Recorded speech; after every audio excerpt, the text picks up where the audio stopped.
রমজান মাসে কোন কোন কাজগুলো করলে রোজা ভাঙবে এবং সেগুলোর কাফফারা হিসেবে কি দিতে হবে? পান, আহার, স্ত্রী সহবাস অথবা হস্তমৈথুন, ইচ্ছাকৃত বীর্যপাত, এই বিষয়গুলো সাধারণত রোজা ভঙ্গকারী হয়। ইচ্ছাকৃত যদি রমজান মাসে মানুষ রোজা ভেঙে ফেলে, রেখেছে ভেঙে ফেলেছে, তাহলে সেক্ষেত্রে স্ত্রী সহবাস করে ফেলেছে, খেয়ে ফেলেছে, পানাহার করেছে কিংবা হস্তমৈথুন করে ফেলেছে, তাহলে ওই রোজার জন্য ফোকাহে আহনাফের ফতোয়া অনুযায়ী একটা রোজা কাজা যেহেতু ভেঙে ফেলেছে, আর 60টা রোজা টানা কাফারা রাখতে হবে, মোট 61টা। এই টানা নির্বিচ্ছিন্ন রাখতে হবে, মাঝখানে যদি গ্যাপ দেয় আবার শুরু থেকে রাখতে হবে। আর অন্য ওলামা ইকরাম, হাম্বলী মাযহাব ওলামা ইকরাম, তাদের দৃষ্টিভঙ্গি হলো শুধু স্ত্রী সহবাস বা যৌনতার সংশ্লিষ্ট কারণে যদি রোজা ভাঙে তাহলে কাফারা, আর না হলে শুধু কাজা। তবে একটা হাদিস আছে, নবী সাল্লাল্লাহু আলাইহি ওয়াসাল্লাম বলেছেন, কেউ যদি রোজা রাখার পর ভেঙে ফেলে, সারা বছর রোজা রাখলেও ও রমজানের ওই রোজার পরিপূর্ণ মর্যাদা এটা রিকভার করা সম্ভব না। দায় মুক্তি হবে, কাজা এবং কাফারের মাধ্যমে দায় মুক্তি হবে, মর্যাদা একটা হাসিল হবে না। রোজা মানেই তো নিয়ন্ত্রণ। গোটা পৃথিবীতে যত অন্যায় হয়, এই অন্যায়গুলো মৌলিকভাবে যে কয়েকটা কারণে হয়, তার ভিতরে দুটি কারণ হলো মেইন। একটা হলো মানুষের ক্ষুণ্ণ বৃত্তির জন্য, আর একটা যৌন বৃত্তির জন্য। একটা হলো মানুষের যৌন চাহিদা পূরণ করার জন্য, একটা হলো পেটের চাহিদা পূরণ করার জন্য মানুষ যত অন্যায় করে। এই জন্য রমজান এই দুইটাকে নিয়ন্ত্রণ করতে বলছে, পানাহার এবং যৌনতা। এগুলো যদি নিয়ন্ত্রণ করার ট্রেনিং নেয় মানুষ, তাহলে যেখানে সেখানে এগুলোর জন্য সে নিজের আদর্শ বিকিয়ে দিবে না। তো এই চেষ্টাটা আমাদের সর্বোচ্চ পর্যায়ে করা উচিত। এবং কাফফারা দেওয়া 60টা রোজা সহজ বিষয় না, টানা রাখতে হয়, এটা অনেক কঠিন কাজ। এই জন্য রমজানের রোজা যাতে কোনো অবস্থাতে বিনা ওজরে না ভাঙা হয়। হ্যাঁ, কেউ অসুস্থ হয়ে গেছেন, ভেঙে ফেলেছেন, তার কথা ভিন্ন। আমার একটি নবজাতক শিশু রয়েছে, আমি কি রোজা রেখে তাকে খাওয়াতে পারবো, বা রোজা না রাখলে কি সমস্যা হবে?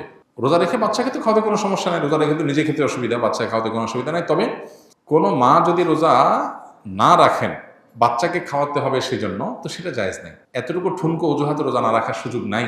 বাচ্চাকে আপনি খাওয়াবেন, দুধের বাচ্চা যদি হয়, দুধের বাচ্চা দুধ একটু কম পাবে, তাতে বাচ্চা মারা যাবে না। প্রয়োজনে আপনি দিনের বেলা একটু বেশি ঘুমিয়ে থাকেন বাচ্চা সহ, লাইফস্টাইলটা চেঞ্জ করেন, রাতের বেলা একটু বেশি সময় জেগে থেকে কাজ করেন, যাদের দিনের বেলাতে রোজা রাখার কারণে দুধ কম আসে। বিভিন্নভাবে আমরা এটা রিকভার করতে পারি, বিকল্প খাবারের ব্যবস্থা করতে পারি। হ্যাঁ, কোনো রাস্তা যদি না থাকে, মরণাপন্ন হয়ে যায়, আল্লাহ না করুক, এরকম রিস্ক করলে তখন রোজা না রেখে অন্য সময় রোজা রাখার সুযোগ আছে। আমার বাবা চোখের জেনা করে, মহিলাদের সাথে শয়তানি করে, এখন আমার করণীয় কি? আমার বাবাকে দেখলে ঘৃণা লাগে, তার সাথে কথা বলতে মন চায় না। খুবই দুর্ভাগ্যজনক এবং অত্যন্ত লজ্জাজনক একটা বিষয়। কত বিচিত্র এই পৃথিবী দেখেন, কত বাবা মা সন্তানকে বিপদগামিতা থেকে বাঁচাবার জন্য লড়াই করেন। আছে না অনেক বাপ মা, ছেলেটা নষ্ট হয়ে গেছে, পাগলের মতো অস্থির।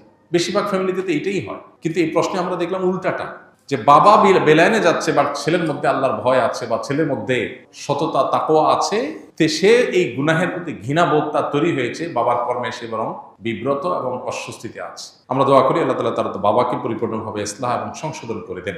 যে ভাই প্রশ্ন করেছেন তাকে বলবো, বাবা মা এরকম আমাদের সিনিয়র কেউ যদি কোনো গুনাহে, কোনো অন্যায় লিপ্ত থাকে, খুব স্বাভাবিক আমাদের কষ্ট লাগবে। এই কষ্টের কোনো সীমা নাই, কিন্তু মনে রাখতে হবে দিন শেষে আমরা আল্লাহর গোলাম, আল্লাহর দেওয়ার সীমা আমরা ক্রস করবো না। বাবা যদি অন্যায় করে, বাবাকে আমি বোঝাবার মতো হলে আমি বোঝাবো, আর যদি এ অন্যায় নিয়ে আমি বোঝাবার মতো না হয়, তাহলে অন্য কাউকে দিয়ে বোঝাবো। মাকে বললাম, অন্য কাউকে বললাম। আমার বিভিন্ন প্ল্যান থাকবে, মসজিদের ইমাম সাহেবের সাথে একটু দোস্তি করে, খাতির করে তাকে দাওয়াতি কাজে লাগিয়ে দিলাম, যে আমার বাবার দিকে আপনি একটু মনোযোগ দেন, তাকে একটু দাওয়াত দেন।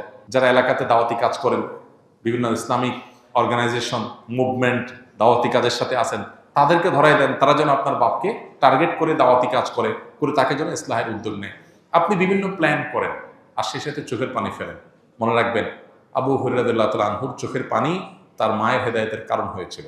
যাই না আমরা নবীজির কাছে এসে বলছেন, ইয়া রাসূলুল্লাহ, একটু দোয়া করেন আমার মায়ের জন্য, আমার মা ইসলাম গ্রহণ করে নাই এখনো, আমাকে প্রচুর মারধর করে, আমি মুসলমান হয়েছি সেজন্য। নবী সাল্লাল্লাহু আলাইহি ওয়াসাল্লাম দোয়া করে দিয়েছেন, আল্লাহ আবু হুরায়রার মাকে তুমি হেদায়েত দাও। বাসা যায় দেখে মা ইসলাম গ্রহণ করার জন্য প্রস্তুত। এই জন্য দোয়ার প্রতি ইয়াকিন থাকতে হবে। নবী সাল্লাল্লাহু আলাইহি ওয়াসাল্লাম বলেছেন, আল্লাহর কাছে দোয়া করবা ইয়াকিন নিয়ে, যে আমার দোয়ায় কাজ হবে।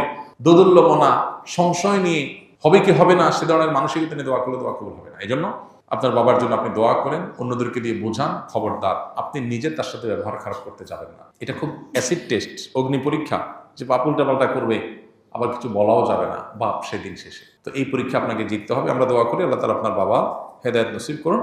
চেষ্টার পরও যদি তিনি তার পথ থেকে ফিরে না আসে, তাহলে সেক্ষেত্রে আপনি সন্তান হিসেবে যতটুকু সম্ভব তাকে আপনি যতটুকু বলতে পারেন, কিন্তু সেটা যেন সীমানা ছাড়িয়ে না যায় লক্ষ্য রাখতে হবে। কেউ রমজান পেল কিন্তু গুনাহ মাফ করাতে পারলো না, তার জন্য ধ্বংসের বদদোয়া করেছেন জিবরিল। নবী সাল্লাল্লাহু আলাইহি ওয়াসাল্লাম বলেছেন আমিন, আমি এটাকে সমর্থন করি। তার মানে জিবরিলের দোয়াতে নবী সাল্লাল্লাহু আলাইহি ওয়াসাল্লামের সমর্থন, এই দোয়া তো বিফলে যাবে না। তার মানে রমজান পেয়েও যদি আপনি মাফ না পান, তাহলে ধ্বংস কেউ ঠেকাতে পারবে না। এটা চরম একটা দুর্ভাগ্য।